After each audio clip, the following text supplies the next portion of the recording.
Ago. Wait. Amen.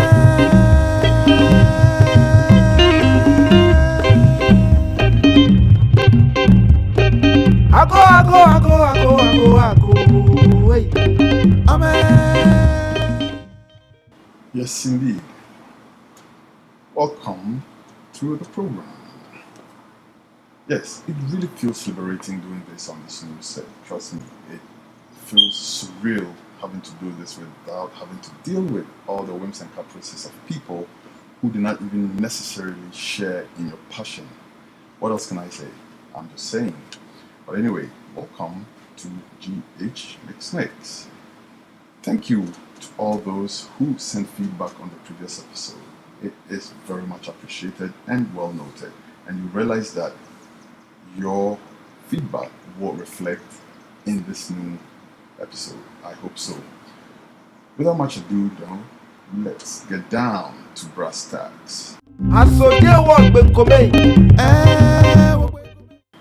First of all, let's listen to this soundbite, and then we'll be back full speed with the full program. Listen.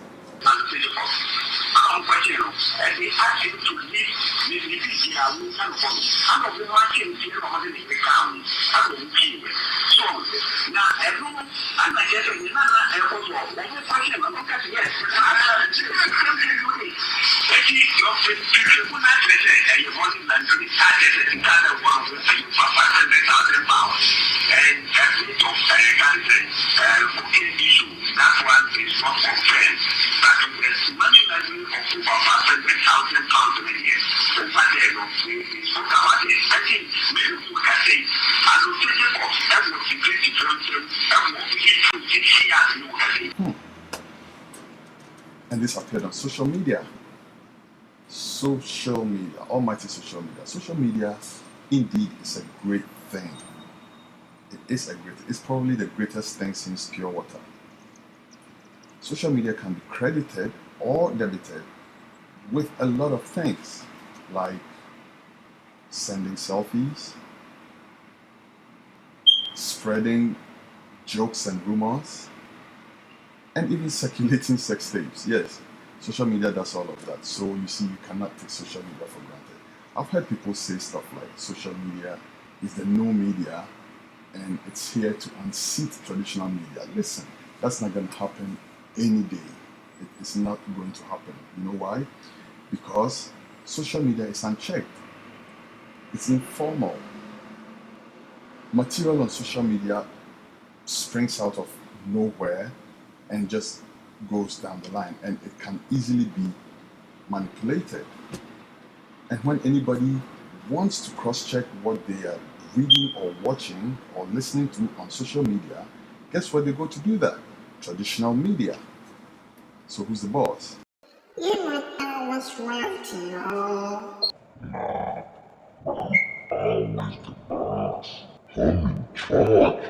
In the United States, for instance, social media has highlighted age-old problem of racial discrimination, police brutality, and other things. Things that we've always known existed, but it's being brought really close to us. Put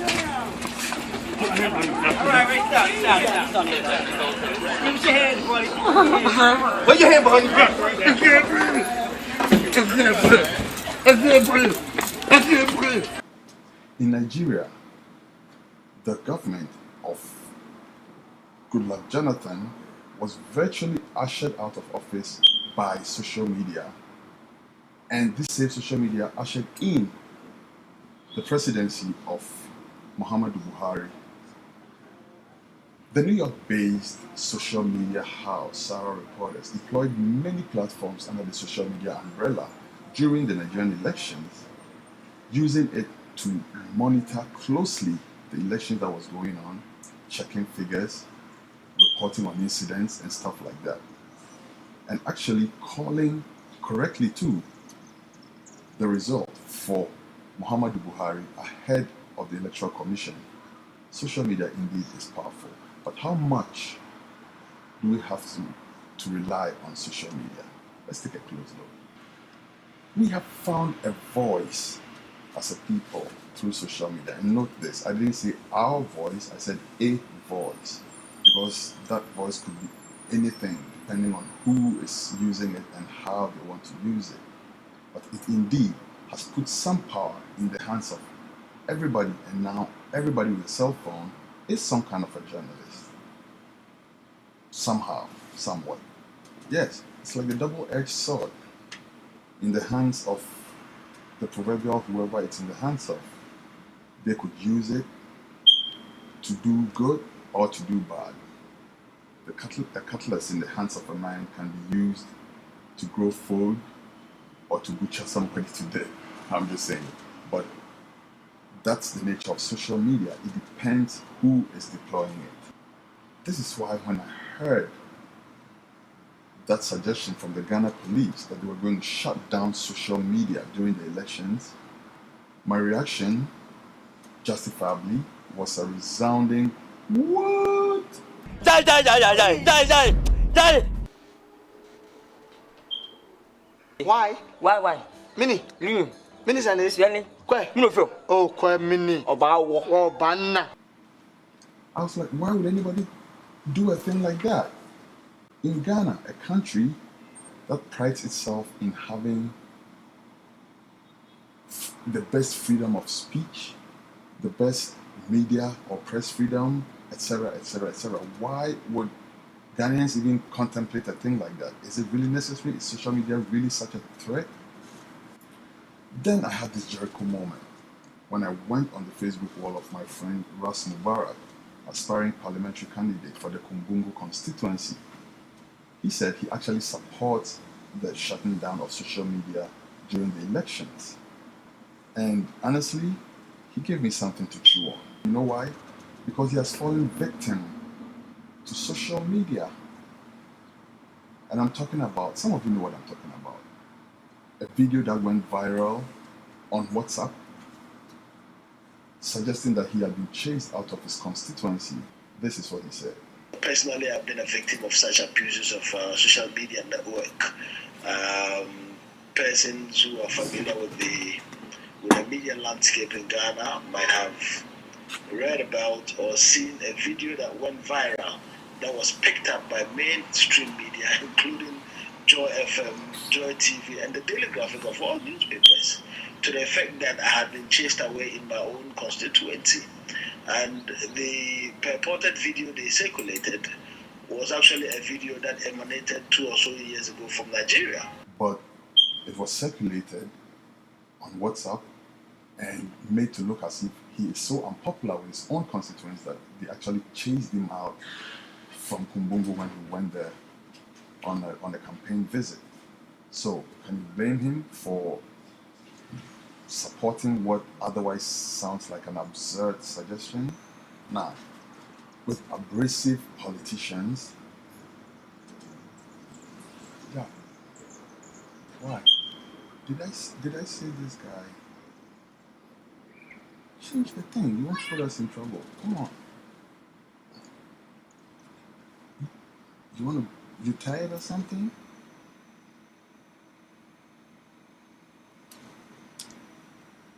If you get sued, you're on your own. I haven't mentioned anyone's name here, okay? So, just for the records. But all I was saying is that there are really some abrasive politicians who would make social media look dangerous. You know, and if we have people like that, coupled with followers of political parties who know nothing apart from what the leaders and their schemers tell them, that is recipe for disaster, and that is when social media actually poses a threat. I mean, imagine how easily all die can be given life on social media. Just imagine that. Imagine how the Azoka boys could be easily rallied and deployed through social media. Imagine how easy it is for a party that's losing the elections to suddenly decide to cause chaos by discrediting the EC by sending out false information, backed by pictures which may not even be from Ghana, right? And inciting people to do stupid stuff via social media. But really, does that justify a shutting down of social media? Let's listen to Audrey Gajepo. Audrey Gajepo is the director of the School of Communication Studies at the University of Ghana, Legon, and she has given her own 2 cents on the issue. This is what she says. I'm going to read it to you. She says, what they will also now begin to encourage is the culture of going underground to communicate. It is better for them to allow citizens to communicate the way they want to communicate. And Kweku Bakum has also said, no relations, by the way, no relation to him, right? But Kweku Bakum, the editor-in-chief of the New Crusading Guide, has also put in his bit. This is what he also said. He says, I believe as a civilized law-governing society, we should be striving for responsible speech or responsible use of media outlets, whether traditional media or social media. That is what we should be striving for. But if it comes to extremes, choosing between the culture of silence and ugly noises, I prefer the latter to the former. And I'm 100% with you on that. Time now for the Jojo segment. Let's get to it.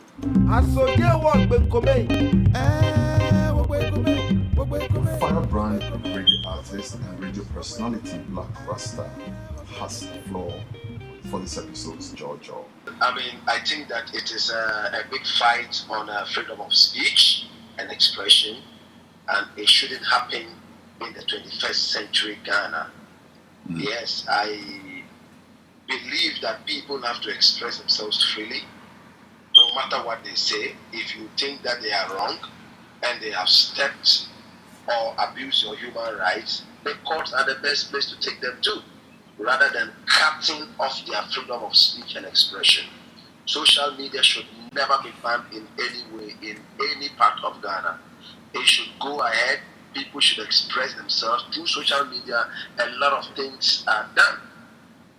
So, in short, I just believe that, yes, if elections are coming and you think that, people are going to be saying stupid things, and then that is going to disturb the peace in the country, I do not think that the best thing to do is to shut down social media.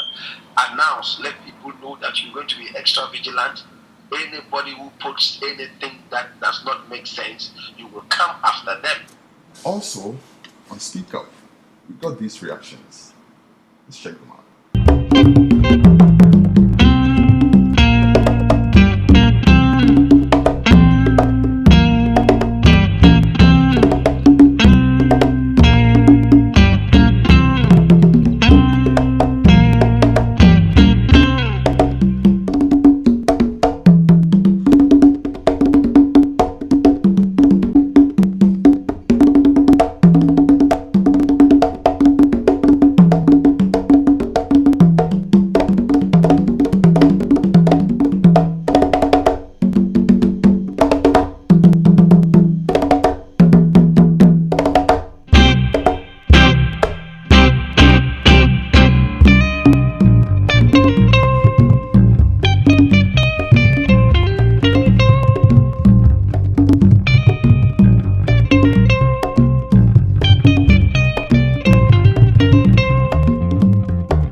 As we've already established, social media is a two-edged sword. It can be used for good and it can be used for bad.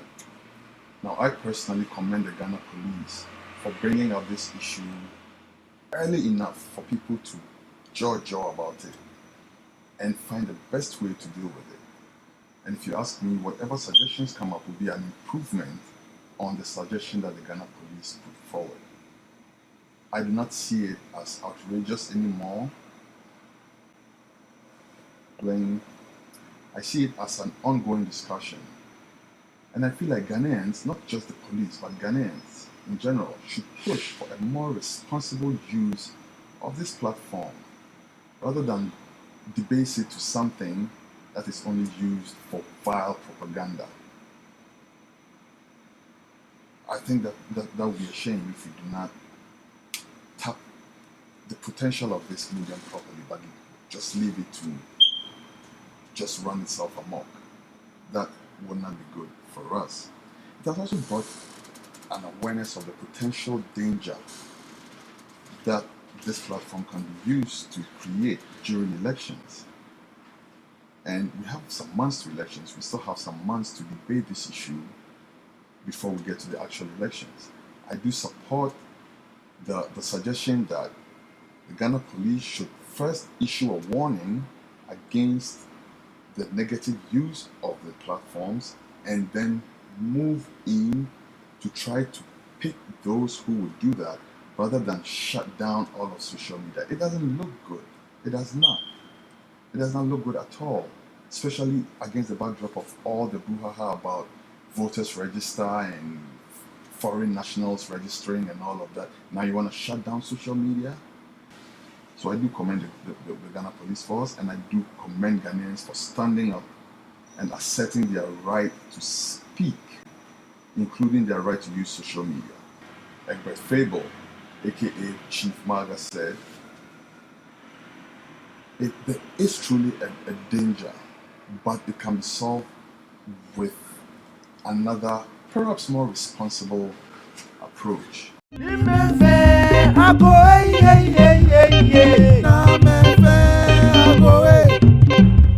He goes on to point that a particular law can be used to correct this thing, and that is the defamation bill, which is still lingering at the cabinet level. And to think that they would rush to pass the plant breeders bill when more important bills like the defamation bill is gathering dust on the president's table. We have months ahead. We can quickly pass that bill and have it work instead of shut down all of social media.